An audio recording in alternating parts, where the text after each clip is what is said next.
എല്ലാവർക്കും നമസ്കാരം. ഞാൻ വീണ്ടും ഒരു തിയേറ്ററിൻ്റെ വിശേഷമായിട്ട് വന്നു. കുറച്ചിടയ്ക്ക് ഒരു ഗ്യാപ്പ് വന്നായിരുന്നു. ഗ്യാപ്പ് വന്ന വേറൊന്നുമല്ല, കുറച്ച് വർക്കിൻ്റെ തിരക്ക്. പിന്നെ ഞാൻ വീഡിയോ ചെയ്യണോ വേണ്ടയോ അങ്ങനെ കുറച്ച് ആലോചനയിലായിരുന്നു. കാരണം എന്താണെന്ന് വെച്ചാൽ ഇങ്ങനെ ഇപ്പോൾ വർക്ക് ചെയ്യുന്ന ഒരാൾ പറഞ്ഞ് കേട്ട് അങ്ങനെ വരുന്ന വർക്കുകളാണ് കൂടുതലും. വീഡിയോ ചെയ്യാനുള്ള ടൈം കിട്ടിയില്ല. പിന്നെ ഞാൻ വീഡിയോ ചെയ്യണ്ടെന്ന് തീരുമാനിച്ചു. കാര്യം എന്താണെന്ന് വെച്ചാൽ ഒരുപാട് ഇപ്പം യൂട്യൂബ് തുറന്നാലും ഫേസ്ബുക്ക് നോക്കിയാലും തിയേറ്റേഴ്സ് ചെയ്യുന്ന ആൾക്കാരെ ഒരുപാട് ആൾക്കാർ ഇപ്പോൾ ചെയ്യുന്നതായിട്ട് കാണുന്നു. അപ്പോൾ അതിനിടയ്ക്ക് ഞാനും കൂടെ വേണ്ട എന്നൊരു തോന്നൽ ഇടയ്ക്ക് വന്നായിരുന്നു. പിന്നെ നമ്മളെ സ്നേഹിക്കുകയും വിശ്വസിക്കുകയും ചെയ്യുന്ന ഒരുപാട് ആൾക്കാരുണ്ട്. അവർ വീണ്ടും ഇങ്ങനെ അങ്ങനെ അതാണ് വീണ്ടും ഒന്ന് സ്റ്റാർട്ട് ചെയ്തതിനുണ്ടെ. കുറേ തിയേറ്റർ കംപ്ലീറ്റ് ആയിരുന്നു, ഒന്ന് ഷൂട്ട് ചെയ്യാനൊന്നും പറ്റുന്നില്ലായിരുന്നു.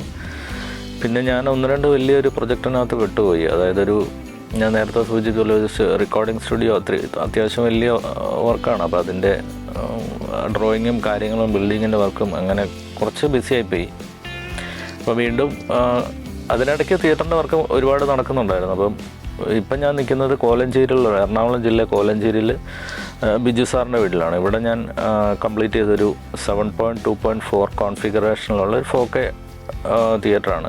ഇതിൽ ഞാൻ ഡോൾബി അറ്റ്മോസും ഓറോ 3Dയും DTS Xും മൂന്നും കൂടെ ആഡ് ചെയ്തിട്ടുള്ള ഒരു സ്പീക്കർ പ്ലേസ്മെൻറ്റ് വളരെ ഭംഗിയായിട്ട് അതിൻ്റെ ഓഡിയോയും പിന്നെ ഒക്കെയാണ് ഓഡിയോ വളരെ കൃത്യമായ രീതിയിൽ കാൽക്കുലേറ്റ് ചെയ്തെടുത്ത ഒരു അക്കോസ്റ്റിക് ട്രീറ്റ്മെൻറ്റും അതുപോലെ തന്നെ വളരെ ആക്യുറേറ്റ് ആയിട്ടുള്ളൊരു സ്പീക്കർ പ്ലേസ്മെൻറ്റും ഒക്കെ കൊണ്ട് വളരെ മനോഹരമാക്കിയൊരു തിയേറ്ററാണ്. അപ്പോൾ ഇതിൻ്റെ പ്രത്യേകത സാറ് വീട് പണി കഴിഞ്ഞ ശേഷം കുറച്ച് നാൾ ഈ റൂം ഇങ്ങനെ വെറുതെ ഇട്ടു. പല ആൾക്കാരോടും ഇങ്ങനെ സംസാരിച്ച് അതിങ്ങനെ നീണ്ടു പോയി. സാറിന് പറ്റിയ ഒരാളെ കിട്ടിയില്ലായിരുന്നു. അപ്പോൾ അങ്ങനെയാണ് എൻ്റെ കയ്യിൽ വന്ന് ഞങ്ങൾ ഒരുപാട് ഡിസ്കസ് ചെയ്തു. സാറിൻ്റെ പ്ലാനിലോട്ട് മാറി. ബഡ്ജറ്റ് കുറച്ച് എന്നാൽ ഒട്ടും ചോർന്നു പോകാത്ത രീതിയിലുള്ളൊരു തിയേറ്റർ വേണമെന്ന് സാറിന് നിർബന്ധമായിരുന്നു. അപ്പോൾ അങ്ങനെ അദ്ദേഹത്തിൻ്റെ വീട്ടിൽ വരികയും തിയേറ്റർ കാണുകയും അതിൻ്റെ ഓഡിയോ അദ്ദേഹത്തിന് ഇഷ്ടപ്പെടുകയും എന്നോട് അങ്ങനെ ഞങ്ങൾ വർക്ക് എഗ്രിമെൻ്റ് ചെയ്ത് വർക്ക് സ്റ്റാർട്ട് ചെയ്തു. ഇവിടെ ഇപ്പം ഞാൻ വരുമ്പോൾ തന്നെ ഇവിടെ ഓൾറെഡി ഒരു പ്ലാറ്റ്ഫോമൊക്കെ വളരെ ലെങ്തി ആയിട്ട് സാറ് ചെയ്തിട്ടുണ്ടായിരുന്നു. അപ്പം എന്നെ സംബന്ധിച്ച് അത്ര ലെങ്ത് ഇവിടെ ആവശ്യമില്ലായിരുന്നുകൊണ്ട് ഞാൻ ഇവിടെ ബാക്കിൽ കാണാം എൻ്റെ ഓഡിയോ റാക്കെല്ലാം ഞാൻ കൃത്യ സെൻറ്ററിലാക്കി അതിനകത്ത് പ്രൊജക്ടർ വരെ അതിനകത്ത് വെച്ചു. അതുകൂടാതെ സാറിനോട് തന്നെ ചോദിക്കാതെ ഞാനൊരു സബ്ബൂഫറും ഞാനെടുത്തൊരു തീരുമാനത്തിൽ എൻ്റെ ഒരു സബ്ബൂഫറും കൂടെ ഞാൻ ആ ഒരു യൂണിറ്റിനകത്തൊരു സബ്ബൂഫറും കൂടെ ആഡ് ചെയ്തു. അപ്പോൾ എന്തായാലും ആ സബ്ബൂഫറും കൂടെ ആഡ് ചെയ്തപ്പോഴത്തേനും എനിക്ക് സാറിപ്പം ആ സബ്ബൂഫറിൽ വളരെ ഹാപ്പിയാണ്. കാരണം ഒരു വൈബ്രൻറ്റ് ഫീല് നമുക്ക് കിട്ടുമല്ലോ അത് ബാക്കിലായതുകൊണ്ട്. അപ്പോൾ അത് ഫ്രണ്ടിലത്തെ സബ്ബും ബാക്കിലത്തെ സബ്ബും കൂടെ കറക്റ്റായിട്ട് സിങ്ക് ആയപ്പോഴത്തേനും നല്ലൊരു ഫീലാണ്. ശരിക്കും ഒരു സിനിമ സൗണ്ട് തന്നെയാണ് ഞാനിവിടെ ചെയ്തത്. കാരണം ഒരു ഹൈഫൈ സ്പീക്കർ ആണെങ്കിലും അതിൻ്റെ സെൻട്രൽ സ്പീക്കർ ഞാൻ QSCയുടെ ഒരു ആക്റ്റീവ് സ്പീക്കറിലോട്ടാണ് പോയത്. അതിൽ കുറച്ച് മാറ്റങ്ങളൊക്കെ ഞാൻ വരുത്തിയിട്ടുണ്ട്. അപ്പം അതിൻ്റെ പ്രത്യേകത എന്താണെന്ന് വെച്ച് കഴിഞ്ഞാൽ നല്ല സ്ഫുടമായിട്ട് എന്നെ സംബന്ധിച്ച് ഞാൻ എപ്പോഴും പറയാറുള്ള പോലെ എനിക്ക് ഫ്രണ്ട് സ്റ്റേജാണ് ഏറ്റവും ഇമ്പോർട്ടൻ്റ് ആയിട്ടുള്ള കാര്യം ഒരു തിയേറ്റർ ചെയ്യുമ്പോഴത്തേന് ഫ്രണ്ട് സ്റ്റേജ്. അപ്പോൾ അവിടെ വളരെ കൃത്യമായിട്ട് വരണമെന്ന് എനിക്ക് ആഗ്രഹമുണ്ടായിരുന്നു. അപ്പോൾ അതുകൊണ്ട് അങ്ങനെ ചെറിയ മാറ്റങ്ങളിലോട്ടൊക്കെ ഞാൻ മാറിയിട്ടുണ്ട്. സെൻട്രൽ സ്പീക്കർ പിന്നെ ഒരു സബ്ബൂഫർ ഞാൻ കസ്റ്റമൈസ് ചെയ്തു. ബാക്കി പോൾക്കിൻ്റെ സ്പീക്കർ ഉപയോഗിച്ചു, പോൾക്കിൻ്റെ ഇൻവാൾവ് സ്പീക്കേഴ്സ്. പിന്നെ പ്രൊജക്ടർ നമ്മുടെ 7100 Epson's 4K പ്രൊജക്ടർ. പിന്നെ ഡിസൈൻ ആണെന്നുള്ള ഒരു ആഷ് ആൻഡ് ബ്ലാക്ക് ഫ്രണ്ട് ഒരു ഫുൾ സ്ക്രീൻ, ഒരു 133 ഇഞ്ച് ഫുൾ സ്ക്രീൻ, പിന്നെ ഗാലക്സി അങ്ങനെയുള്ള എല്ലാ കാര്യങ്ങളും ചെയ്തിട്ടുണ്ട്. അതിന് സ്യൂട്ടബിൾ ആയിട്ടുള്ള ചെയറും കിട്ടി. ചെയർ ഇവിടെ അടുത്തൊരു ടീമിനെ കൊണ്ട് സാറ് ചെയ്ത, പക്ഷേ റേറ്റ് കുറവും വളരെ കംഫർട്ടായിട്ടുള്ളൊരു സീറ്റിംഗ് സാറിന് ഇവിടെ കിട്ടിയിട്ടുണ്ട്. പിന്നെ ഇതിൻ്റെ ലൈറ്റൊക്കെ ആണെങ്കിൽ തന്നെ ആ ലൈറ്റിൻ്റെ ഒന്നും പൂർണ്ണമായിട്ടൊരു ഔട്ട് എടുക്കാതെ വളരെ മിനിമൈസ് ആയിട്ടുള്ളൊരു ലൈറ്റ് അത്യാവശ്യം ഉണ്ടെന്ന് പറഞ്ഞാൽ അതിൻ്റെ ആ ബ്രൈറ്റ്നസ് കുറച്ച്, എല്ലാ ലൈറ്റിൻ്റെയും ടോട്ടലായിട്ടുള്ള ബ്രൈറ്റ്നസ് കുറച്ച് ആ ഒരു ഒരു തിയേറ്റർ ആംബിയൻസിലോട്ട് കൊണ്ടുവരാനായിട്ട് മാക്സിമം ശ്രമിച്ചിട്ടുണ്ട്. അപ്പോൾ ഇങ്ങനെയുള്ള കാര്യങ്ങൾക്കെല്ലാം ചെയ്തു വന്നപ്പോഴത്തേനും തിയേറ്റർ വളരെ ഭംഗിയായിട്ടുണ്ട്. ഓഡിയോ ആണെങ്കിലും വീഡിയോ ആണെങ്കിലും. പിന്നെ ആപ്പിൾ TV ഉണ്ട്, NVIDIA ഉണ്ട്, ബ്ലൂറേ ഉണ്ട്, പിന്നെ സിനിമ 40 ഉണ്ട്, മറാൻഡസ്. പിന്നെ ഞാൻ പറഞ്ഞ പോലെ ഒരു കസ്റ്റമൈസ് ചെയ്ത സബ്ബൂഫറുണ്ട്, പോൾക്കിൻ്റെ സബ്ബൂഫറുണ്ട്, HTS 12. ഇതൊക്കെയാണ് ഈ തിയേറ്ററിൽ നമ്മൾ കൊണ്ടുവന്നേക്കുന്നത്. പിന്നെ ഇവിടെ എനിക്ക് ഏറ്റവും കൂടുതൽ ഫേസ് ചെയ്യേണ്ട ഒരു ഇഷ്യൂ ഉണ്ടായിരുന്നു. ഇവിടെ വോൾട്ടേജ് ഭയങ്കര പ്രോബ്ലമാണ്. വോൾട്ടേജ് എന്ന് പറഞ്ഞാൽ ഭയങ്കര ഫ്ലക്ച്വേഷൻ, എപ്പോഴും എവറി സെക്കൻഡ് ഇങ്ങനെ ഫ്ലക്ച്വേഷൻ ഇങ്ങനെ നടന്നുകൊണ്ടിരിക്കുകയാണ്. അപ്പോൾ അതൊരു വലിയൊരു ചലഞ്ചിങ് ആയിരുന്നു. തീരെ വോൾട്ടേജ് കുറയും, പെട്ടെന്ന് കൂടും, പിന്നെ അതിൻ്റെ ഒരു മിഡ് ലെവൽ വരും, വീണ്ടും മൈനസ് ആവും, ചിലപ്പോൾ തീരെ അങ്ങ് പോവും. അങ്ങനെ ഒരു വല്ലാത്തൊരവസ്ഥയായിരുന്നു. പിന്നെ നമ്മളതൊരു സെർവോ ഒക്കെ വെച്ചു, വോൾട്ടേജ് സ്റ്റഡിയാക്കി 220-ലാക്കി, അങ്ങനെ അത് മെയിൻറ്റെയിൻ ചെയ്തു. അപ്പോൾ ഇപ്പോൾ ഇവിടെ എന്തേരം വോൾട്ടേജ് കുറഞ്ഞാലും അതൊന്നും നമ്മളെ ബാധിക്കുന്ന ലൈറ്റനിങ് പ്രൊട്ടക്ഷൻ ഉണ്ട്. അങ്ങനെയുള്ള എല്ലാ കാര്യങ്ങളും ഞാൻ ഇതിനകത്ത് ആഡ് ചെയ്തിട്ടുണ്ട്. അപ്പോൾ ഇത്രയൊക്കെയാണ് ഈ തിയേറ്ററിൻ്റെ വിശേഷങ്ങൾ.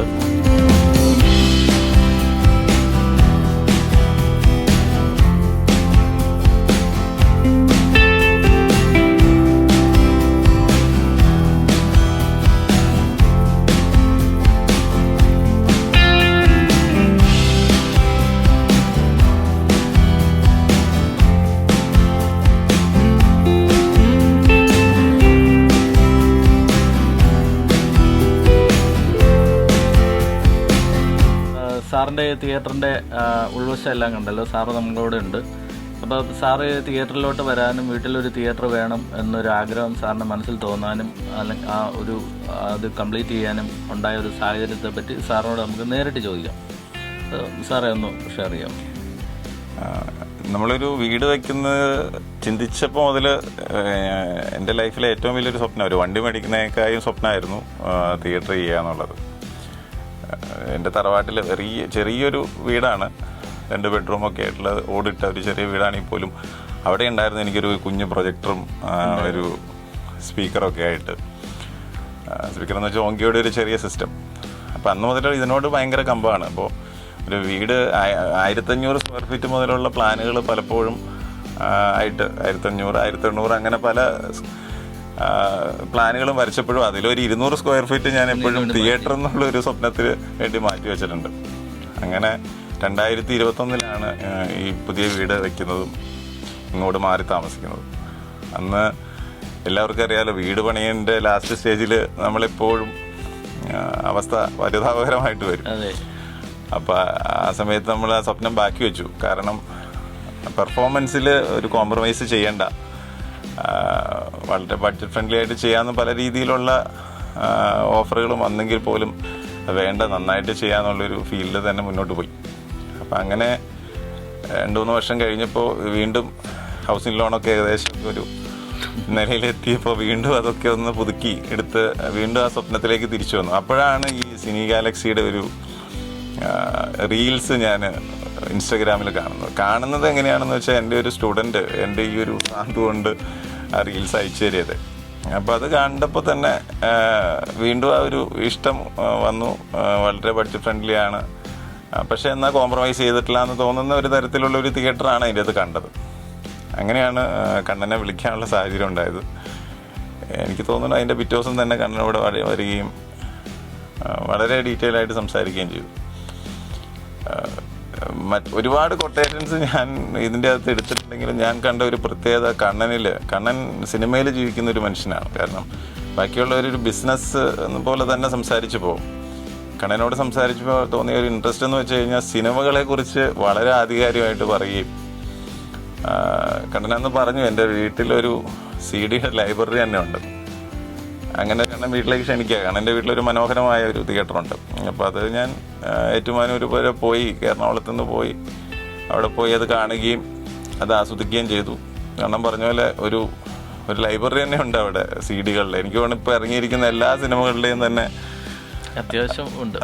അപ്പോൾ അത് കാണുകയൊക്കെ ചെയ്തു. അപ്പോൾ സിനിമയിൽ ജീവിക്കുന്ന ഒരു മനുഷ്യൻ തീർച്ചയായിട്ടും അതിൻ്റെ അകത്ത് പ്രൊഫഷണൽ എത്രത്തോളം പെർഫെക്ഷൻ ഉണ്ടാവുമെന്ന് ഞാൻ ഊഹിച്ചായിരുന്നു. പക്ഷേ സിനിമ തിയേറ്റർ നമ്മൾ കൊടുക്കുകയും അതിൻ്റെ ഒരു രൂപകൽപ്പന ചെയ്യുകയും ഇത്രയും മനോഹരമായിട്ട് എൻ്റെ ഒരു കൺസെപ്റ്റിൽ, ആഷ് ആൻഡ് ബ്ലാക്ക് എന്നുള്ള ഒരു കൺസെപ്റ്റിൽ അത് മനോഹരമായിട്ട് ചെയ്യുകയും ചെയ്തു. ഇതിനൊക്കെ ഒരു പിന്തുണയായിട്ട് എൻ്റെ ഭാര്യയുണ്ട് കേട്ടോ. കാരണം ഇത്രയും നമ്മളൊരു ടീച്ചേഴ്സാണ് ഞങ്ങൾ രണ്ടുപേരും. പക്ഷേ ഇത്രയും ബഡ്ജറ്റ് മുടക്കി ചെയ്യാന്ന് പറഞ്ഞാൽ എല്ലാവരും അങ്ങനെ സപ്പോർട്ട് ചെയ്യണമെന്നില്ല. പക്ഷേ ഞങ്ങളെല്ലാവരും ഇതിനോട് യോജിച്ച് ആസ്വദിച്ച് പോകുന്ന ഒരു രീതിയായതുകൊണ്ട് അത് നടന്നുപോയി ആ സ്വപ്നം. നല്ല രീതിയിൽ കണ്ണൻ എൻ്റെ ഇഷ്ടങ്ങൾക്കനുസരിച്ച് നിന്നുകൊണ്ട് കണ്ണൻ പറഞ്ഞ ഏക കാര്യം എന്ന് വെച്ച് കഴിഞ്ഞാൽ സ്പീക്കേഴ്സിൻ്റെ കാര്യങ്ങൾക്കൊന്നും വിട്ടുവീഴ്ചകളില്ലാതെ ഇടപെടലുകളില്ലാതെ പോകണമെന്നായിരുന്നു പറഞ്ഞിരുന്നത്. തീർച്ചയായിട്ടും ഞാൻ അതിലൊന്നും സ്പീക്കേഴ്സ് വിട്ടുവീഴ്ച ഇല്ലെന്ന് പറഞ്ഞാൽ വേറൊന്നുമല്ല, അതിന്റെ പ്ലേസ്മെന്റും കാര്യങ്ങളൊക്കെ. അതെ അതെ തീർച്ചയായിട്ടും. അപ്പൊ സാറുമായിട്ട് ഞങ്ങൾ ഒരുപാട് സംസാരിച്ചിട്ടാണ് അതിന്റെ ഏത് വേണം, അതിന്റെ ബഡ്ജറ്റ് നോക്കി മാക്സിമം കുറഞ്ഞ ലെവലിൽ ഏറ്റവും നല്ലതായിട്ട് കിട്ടുന്ന അങ്ങനെ ഒത്തിരി ചിന്തിച്ചാൽ നമ്മൾ അതിലോട്ട് പോകും. ഞാൻ ഇടപെടലെന്ന് പറഞ്ഞാൽ എന്റെ സ്പീക്കർ പ്ലേസ്മെന്റിൽ ഇടപെടരുത്. അതെ തീർച്ചയായിട്ടും. അപ്പൊ അത് കണ്ണന് പൂർണ്ണമായിട്ടും വിട്ടുകൊടുത്തു. എന്റെ ഇഷ്ടങ്ങൾ മുഴുവനും കണ്ണൻ സാറ്റിസ്ഫൈ ചെയ്തു എന്നുള്ളതാണ്. ഈ ആഷ് ആൻഡ് ബ്ലാക്ക്, അതുപോലെ സ്ക്രീനിന്റെ ഫുൾ സ്ക്രീൻ വേണം എന്ന് വേണ്ട കണ്ണനോട് ഞാൻ പറഞ്ഞിട്ടുള്ള എല്ലാ കാര്യങ്ങളും. പിന്നെ അതിനകത്ത് വേറൊരു കാര്യം കൂടെ സംഭവിച്ചു. സാറിന് സബ്ബൂഫർ, അന്ന് സബ്ബൂഫറിന്റെ കാര്യം പറഞ്ഞപ്പോൾ ചെലവ് കുറയ്ക്കാനായിട്ട് ഞാനൊരു സബ്ബൂഫർ കസ്റ്റമൈസ് ചെയ്യാന്നു. അപ്പോൾ സാറ് പറഞ്ഞു അത് വേണോ, നമുക്കൊരു ബ്രാൻഡഡ് വാങ്ങിക്കാം. ഞാൻ പറഞ്ഞു ഓക്കെ. പിന്നെ എൻ്റെ പ്രഷർ കൊണ്ട് ഞാൻ ഒരു സബ്ബൂഫർ ഇതിന്റെ ഈ സീറ്റിന്റെ ബാക്കിൽ വെച്ചിട്ടുണ്ട്. ശരിക്കും സാറിന് ഇഷ്ടപ്പെട്ട സബ് അതാ. അതെ അല്ലേ? അതെ. അത് പലരും ഇപ്പൊ പ്രൊഫഷണലി നമ്മൾ കൊട്ടേഷൻസ് ഒക്കെ എടുക്കുമ്പോൾ എല്ലാവരും ഒരേ ബ്രാൻഡിലുള്ള സ്പീക്കേഴ്സ് ചൂസ് ചെയ്യാൻ പറയും. അത് ഒരിക്കലും പലരോടും ഞാൻ സംസാരിച്ചപ്പോൾ ഇപ്പോൾ പോൾക്കോഡിയോയുടെ സ്പീക്കർ സിസ്റ്റമാണ് നമ്മൾ വച്ചിരിക്കുന്നത്. അപ്പോൾ അതിൽ നിന്ന് വ്യത്യസ്തമായിട്ട് നമ്മൾ ഫ്രണ്ടും സൈഡും ഒക്കെ വേറെ വേറെ സ്പീക്കേഴ്സാണ് വെച്ചേക്കണേ. QSCയുടെ സ്പീക്കർ വെച്ചിട്ടുണ്ട് സെൻട്രൽ സ്പീക്കറായിട്ട്. അപ്പോൾ വളരെ വ്യത്യസ്തമായിട്ട് അതിനെ വളരെ സക്സസ്ഫുള്ളായിട്ട് അതിനെ പ്ലേസ് ചെയ്യുകയും വളരെ മനോഹരമായിട്ടുള്ള സൗണ്ട് നമുക്ക് കിട്ടുകയും ചെയ്യുന്നുണ്ട്. ഈ കസ്റ്റമൈസ് ചെയ്തതിൻ്റെ കാര്യത്തിൽ ഞാൻ അന്ന് നമ്മുടെ അറിവില്ലായ്മ കൊണ്ടായിരിക്കാം, എല്ലാവരും ഇങ്ങനെ പറഞ്ഞു തന്നിട്ടുള്ള ഇതുകൊണ്ടായിരിക്കാം ഞാൻ അങ്ങനെ അത് വന്നത്. പക്ഷേ നമ്മൾ ബാക്കിൽ വെച്ചിരിക്കുന്ന സബ് ഓഫറിൽ നിന്ന് വരുന്ന ഒരു എഫക്റ്റ് ഭയങ്കര വ്യത്യസ്തമായിട്ട് തോന്നി. അപ്പോൾ അതുകൊണ്ട് എനിക്ക് തോന്നി കസ്റ്റമൈസ് തന്നെ ചെയ്താൽ മതിയായിരുന്നു എന്ന് പിന്നെ എനിക്ക് തോന്നുകയും ചെയ്തു. എനിവേ തിയേറ്റർ ചെയ്യാനുള്ള ഒരു എക്സ്പീരിയൻസ് ഇതാണ് എനിക്ക് പറയാൻ. അത് തന്നെയല്ല സാറേ, ഞാനന്ന് ഈ QSCയുടെ സാധാരണ ഒരു ഹോം തിയേറ്റർ ചെയ്യുന്ന ഒരാളും ഒരു കമ്പനി അങ്ങനെയുള്ള കാര്യങ്ങളാണ്. അവരൊരു പാക്കേജ് അങ്ങ് വാങ്ങിച്ച് അങ്ങനെ ചെയ്തുള്ള. പക്ഷെ ഞാൻ പറഞ്ഞു നമ്മളൊരു സിനിമയുടെ ഒരു 80% കിടക്കുന്ന ഫ്രണ്ട് സ്റ്റേജാണ്. അപ്പോൾ അതിനകത്ത് വരുന്ന ഡയലോഗിൻ്റെ സ്ട്രെങ്ത് ഇപ്പം നിലവിൽ മാർക്കറ്റിൽ ഒരു ബഡ്ജറ്റിനകത്ത് കിട്ടുന്ന ഒരു സെൻട്രൽ സ്പീക്കറിനൊന്നും എൻ്റെ സ്വന്തം പേഴ്സണലി ഞാൻ പറയുകയാണെങ്കിൽ അത്ര ഒരു വളരെ സ്ഫുടമായിട്ട് വളരെ സ്ട്രോങ് ആയിട്ടുള്ള ഒരു ഔട്ട് നമുക്ക് കിട്ടത്തില്ല. അല്ലെങ്കിൽ നമ്മളൊരു നല്ലൊരു കോസ്റ്റ്ലി ആയിട്ടുള്ള ഒരു സ്പീക്കറിലോട്ട് പോകണം. QSC സെലക്ട് ചെയ്ത് ഞാൻ അതുകൊണ്ടാണ്. അതിനകത്തുനിന്ന് വരുന്ന നമുക്ക് ആക്റ്റീവ് സ്പീക്കറാണ്. അപ്പോൾ അത് ശരിക്കും പറഞ്ഞാൽ അങ്ങനെ ഒരു തിയേറ്റർ ഇൻസ്റ്റാൾ ചെയ്യുന്ന ഒരാളും അങ്ങനെ ചെയ്യത്തില്ല. ഞാൻ ചെയ്തതിൻ്റെ കാര്യം ഇത്, എനിക്ക് നമ്മൾ സെൻട്രൽ സ്പീക്കർ എന്ന് പറഞ്ഞു കഴിഞ്ഞാൽ നമ്മളൊരു വലിയ തിയേറ്ററിൽ പോയാലും അവിടുത്തെ ഏറ്റവും പ്രാധാന്യം സെൻട്രൽ, കാരണം അത്ര ഇരിക്കുന്ന ഹാളിലെ മൊത്തം ആൾക്കാരെ അത് കവർ ചെയ്യുന്ന ഒരു സാധനം. അപ്പം നല്ല സ്ഫുടമായിട്ട് നല്ല സ്ട്രോങ് ആയിട്ട് നമുക്കത് കിട്ടണം. അപ്പം അതുകൊണ്ടാണ് ഞാൻ അത് ചൂസ് ചെയ്യുന്നത്. അല്ല, ആക്ച്വലി ഞാൻ കണ്ണനോട് പറഞ്ഞ ആദ്യത്തെ ഒരു ഡിമാൻഡ് കേട്ടോ, അത് വളരെ പ്രധാനപ്പെട്ട ഒരു കാര്യമാണ്. എനിക്ക് തിയേറ്ററിലിരുന്ന് സിനിമ കണ്ടാൽ മതി, പാട്ട് കേൾക്കണ്ടെന്ന്. പലരും മൾട്ടി പർപ്പസ് ആണല്ലോ. എന്നെ സംബന്ധിച്ചോളം പാട്ട് കേൾക്കുന്നത് ഞാൻ ഡ്രൈവ് ചെയ്യുമ്പോൾ മാത്രമാണ്. അപ്പോൾ എനിക്ക് സിനിമ കാണണം. തിയേറ്ററിൽ കൊമേഴ്ഷ്യൽ തിയേറ്ററിൽ പോയിരുന്ന സിനിമ കാണുന്നത് എങ്ങനെയാണോ അതുപോലെ തന്നെ സിനിമ കാണണമെന്നായിരുന്നു എൻ്റെ ഏറ്റവും വലിയ ഒരു ആഗ്രഹം. അത് തീർച്ചയായിട്ടും 100% കണ്ണൻ അത് നീതി പുലർത്തിയിട്ടുണ്ട്. അത് നന്നായിട്ട് ചെയ്തിട്ടുണ്ട്. അല്ല, അത് ഞാൻ സാറിനോട് അന്ന് നമ്മളിത് പ്ലാൻ ചെയ്തപ്പോഴേ പറയാം. ഒരു സിനിമ എന്ന് പറയുമ്പോൾ മ്യൂസിക്കിനകത്തൊക്കെ കേൾക്കാം. അതായത് ഒരു സിനിമ കാണുമ്പോൾ കേൾക്കുന്ന ഒരു മ്യൂസിക്കും അല്ലാതെ നമ്മളൊരു പാട്ട് കേൾക്കുന്ന രണ്ട് ഇതിൽ. അപ്പൊ സിനിമ എന്ന് പറയുമ്പോൾ കുറച്ച് തുറന്ന സൗണ്ട്. അപ്പൊ അങ്ങനെയാണ് നമ്മൾ ആദ്യം തന്നെ സംസാരിച്ചത്. സാറേ, അതുപോലെ നമ്മുടെ ഇവിടെ വർക്ക് ചെയ്ത ടീമിനെ പറ്റി സാറിൻ്റെ ഒരു അഭിപ്രായം. അതുകൂടാതെ ഞാൻ സാറിനൊരു ബെസ്റ്റ് ടീമിനെയാണ് ഞാനൊരു 10-30ഓളം പിള്ളേരെ ഇങ്ങനെ ട്രെയിൻ ചെയ്ത് വിട്ടിട്ടുണ്ട്. അത് പല കമ്പനിക്കാരായിട്ട് ഇങ്ങനെ കൊണ്ടുപോയി. എന്നാലും നമ്മുടെ കൂടെ ഇപ്പം നിൽക്കുന്നതിൽ ഏറ്റവും നല്ലൊരു ടീമിനെയാണ് ഞാൻ സാറിൻ്റെ അടുത്തോട്ട് വിട്ടത്. അപ്പോൾ അവർ എങ്ങനെ ഉണ്ടായിരുന്നു സാറേ? അവരുടെ ക്ഷമ പറയാതിരിക്കാൻ വയ്യ കേട്ടോ. കാരണം പലതരത്തിലുള്ള വെല്ലുവിളികൾ വന്നു ഇത് ചെയ്ത സമയത്ത്. നമ്മുടെ ഇതിൻ്റെ വാളടിച്ച സമയത്ത് കളറ് സെറ്റാവാതെ വന്നു. പിന്നെ അത് വീണ്ടും റീഓർഡർ ചെയ്തു. അപ്പോൾ അവരുടെ ക്ഷമയെ നമ്മൾ ഒന്നും പറയാനില്ല. നമ്മുടെ റിക്വയർമെൻറ്റ് എന്താണോ അതിന് വേണ്ടിയിട്ട് അവർ എന്ത് വേണമെങ്കിലും, ഇപ്പോൾ സാധാരണ ഇറിറ്റേഷനൊക്കെ നമ്മളൊരു പണിക്കാരോട് വീണ്ടും പറയുന്ന സമയത്ത് കാണാം. വളരെ ക്ഷമയോടുകൂടി, അതും ഈ ഒരു പ്രായത്തിലുള്ള, എസ്പെഷ്യലി അനന്തു അവരെ ലീഡ് ചെയ്തുകൊണ്ടിരിക്കുന്നു. എല്ലാ തലങ്ങളിലും പുള്ളിക്ക് നല്ല അറിവുണ്ട്. ഞാൻ ചുമ്മാ പറയുന്നതല്ല, ആക്ച്വലി വളരെ ഫ്രണ്ട്ലി. ഇത് ഇപ്പോൾ ഈ അടുത്ത കാലത്തും എന്തെങ്കിലുമൊക്കെ ഉണ്ടെങ്കിൽ കണ്ണനെ അവൈലബിൾ അല്ലെങ്കിൽ പോലും ഞാൻ അനന്തൂനെയാണ് വിളിക്കുന്നത്. ഏത് സമയത്ത് വിളിച്ചാലും വാട്സാപ്പിൽ കൂടെ ആണെങ്കിലും എപ്പോൾ വേണമെങ്കിലും അത് റെസ്പോണ്ട് ചെയ്യാനായിട്ട് ഉള്ളൊരു മനസ്സ്, എന്ത് ചോദിച്ചാലും അതിനുള്ള ഒരു ഉത്തരം. കാരണം നമ്മളിതിനെക്കുറിച്ചൊന്നും ആധികാരികമായിട്ട് അറിയുന്ന ആളുകളല്ല, പക്ഷേ വളരെ മനസ്സിലാക്കുന്ന രീതിയിൽ ആ പിള്ളേർ നമ്മളോട് പറഞ്ഞു തരികയും മുന്നോട്ട് പോവുകയും ചെയ്തു. അത് മനോഹരമായിട്ടത് നമ്മുടെ ഒരു കൺസെപ്റ്റിനനുസരിച്ച് അവർ ചെയ്യുകയും ചെയ്തു. അതിനെക്കുറിച്ചൊന്നും പറയാനില്ല, അത് 100 എന്ന് തന്നെ പറയാം. അപ്പം സാറ് എൻ്റെ തിയേറ്റർ കംപ്ലീറ്റ് ആയ കാര്യങ്ങളെല്ലാം കേട്ടല്ലോ. സാറിൻ്റെ 2 മക്കളുണ്ട്, നമുക്ക് അവർ ഞങ്ങൾ സ്വപ്നത്തിൽ പോലും വിചാരിച്ചില്ല ഞങ്ങളുടെ വീടുണ്ടായെന്ന് തന്നെ വിശ്വസിക്കാൻ പറ്റിയില്ലായിരുന്നു ആ സമയത്ത്. പിന്നെ തിയേറ്ററും കൂടി വന്നപ്പോൾ പിന്നെ ഇവിടുന്ന് പോകണ്ടെന്നായി. നല്ല രസമുണ്ട്. പിന്നെ കണ്ണനങ്കിൾ എല്ലാം നല്ല ഭംഗിയായിട്ട് ചെയ്തിട്ടുണ്ട്. സിനിമയൊക്കെ അടിപൊളിയായിട്ട് കാണാൻ പറ്റുന്നുണ്ട്. ആ സൗണ്ടൊക്കെ അടിപൊളിയായിട്ടുണ്ട്. ഞങ്ങളുടെ ഈ വീട്ടിൽ കയറി താമസിച്ച് 2-3 വർഷം കണ്ടായി. അപ്പോൾ അന്ന് ഈ വീടിൻ്റെ പണി കഴിഞ്ഞപ്പോൾ ഈ മുറി ഒരുമാതിരി ചുമ്മാ 4 കോൺക്രീറ്റ് വാള് അത്ര ഉണ്ടായുള്ളൂ. ഞങ്ങളിവിടെ ചുമ്മാ അലവലാതി സാധനങ്ങളെല്ലാം ഇവിടെ കൊണ്ട് തള്ളും, അങ്ങനെയായിരുന്നു. പിന്നെ കണ്ണനങ്കിളിന് അപ്പം ഒരു ദിവസം ഒരു റീല് അപ്പയുടെ സ്റ്റുഡൻ്റ് അയച്ചു തന്ന ഒരു റീല് കണ്ടിട്ട് പെട്ടെന്ന് വിളിച്ചു. പിന്നെ എല്ലാം നടന്നത് പെട്ടെന്നായിരുന്നു. കണ്ണനങ്കിൾ വന്നു, ഇങ്ങനെയാണെന്നൊക്കെ പറഞ്ഞു. പണി തുടങ്ങി. ഒരു മാസത്തിൽ ഈ റൂം തന്നെ മാറി ഒരു വേറെ ലോകത്തേക്ക് കയറണ പോലെ ഇപ്പോൾ ആ റൂമിൽ നിന്ന് വന്നപ്പോൾ അടിപൊളി എക്സ്പീരിയൻസ് ആയിരുന്നു. അപ്പോൾ ഇതൊക്കെയാണ് ബിജു സാറിൻ്റെ തിയേറ്ററിൻ്റെ വിശേഷങ്ങൾ.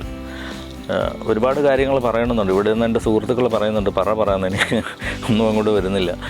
അപ്പം ഇനി ഒരുപാട് വീഡിയോ ചെയ്യുന്നുണ്ട്. ഇപ്പം ഞങ്ങൾ നാളെ നമ്മുടെ ആക്ട്രസ് മീനാക്ഷിയുടെ വീട്ടിൽ തിയേറ്റർ ഷൂട്ട് ചെയ്യുന്നുണ്ട്. അങ്ങ് കേരളത്തിൻ്റെ അങ്ങേയറ്റത്ത് കാസർഗോഡ് വർക്ക് കംപ്ലീറ്റ് ആയിട്ടുണ്ട്. ഇന്ന് നമ്മുടെ നിയർ ബൈ ഒരുപാട് വർക്കുകൾ കംപ്ലീറ്റ് ആയിട്ടുണ്ട്. ഇതെല്ലാം 1 by 1 ആയിട്ട് ഷൂട്ട് ചെയ്ത് ഇനി എത്രയും പെട്ടെന്ന് ആഴ്ചയിൽ ഓരോ വീഡിയോ വെച്ച് ഇടാനായിട്ട് ശ്രമിക്കാം. അപ്പോൾ ഇതൊക്കെയാണ് തിയേറ്ററിൻ്റെ വിശേഷങ്ങൾ. ഇനി എപ്പോഴും പറയുന്ന പോലെ ഒരുപാട് തിയേറ്ററുകളുണ്ട്. ഷൂട്ട് ചെയ്ത് മാക്സിമം കവർ ചെയ്ത് വർക്കിൻ്റെ ഇടയ്ക്ക് കവർ ചെയ്ത് മാക്സിമം എത്തിക്കാൻ ശ്രമിക്കാം. പിന്നെ എൻ്റെ തിയേറ്റർ ഞാൻ ഒന്നുകൂടെ അപ്ഗ്രേഡ് ചെയ്തിട്ടുണ്ട്. ഒരു 4K ലേസറിലോട്ട് മാറി, റിസീവറാണ് കുറച്ചുകൂടെ ഒന്ന് അപ്ഗ്രേഡ് ചെയ്തു. അടുത്തൊരു ഇതിലോട്ട് പോയി ഇൻറ്റീരിയലൊക്കെ കുറച്ച് ചേഞ്ച് ചെയ്തു. എന്ന് പറഞ്ഞാൽ ആ പാസേജൊക്കെ അതിൻ്റെയൊക്കെ വിശേഷങ്ങൾ ഉടനെ വരുന്നുണ്ട്. അപ്പം നമുക്ക് വീണ്ടും കാണാം. Okay, by.